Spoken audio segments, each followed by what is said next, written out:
All right, the finding perimeter and area worksheet, we're only going to do 1 through 6 on the front. And then on the back, we will mark out 6, 8, and 9. Okay, and I'm going to show you examples. For number 1, I hole punched through the 5. That was supposed to be a 5 there. We're going to find the perimeter and area of each. I don't care if you write your answers over here or if you just write it beside the shape, as long as I can find it. All right, area of a rectangle is base times height. You don't have to show work, you can just write the answer. So base times height would be 4 times 5, so my area would be 20.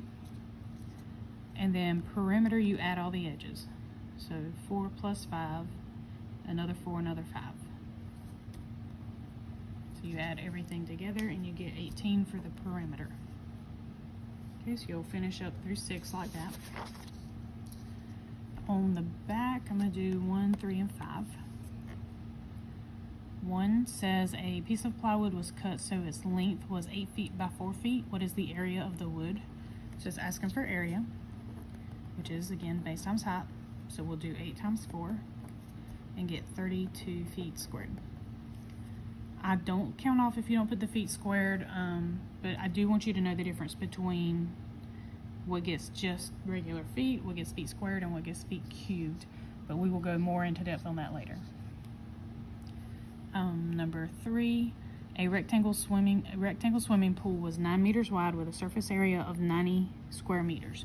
What is the length of the pool? So here they're telling me the area. So if I have the formula, area equals base times height, and the area is 90, then the 90 goes in front of the equal sign. We have base times height. Some people call it length times width. It doesn't matter.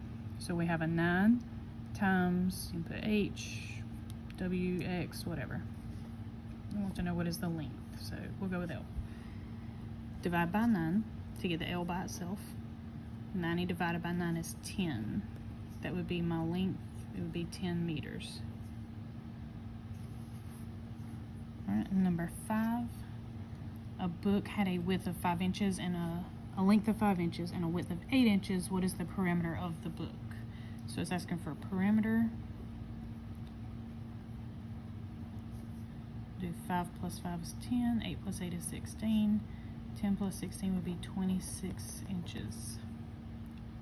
Okay, so we'll go back and do 2, 4, 7, and 10 along with the front, and then make sure we turn that in.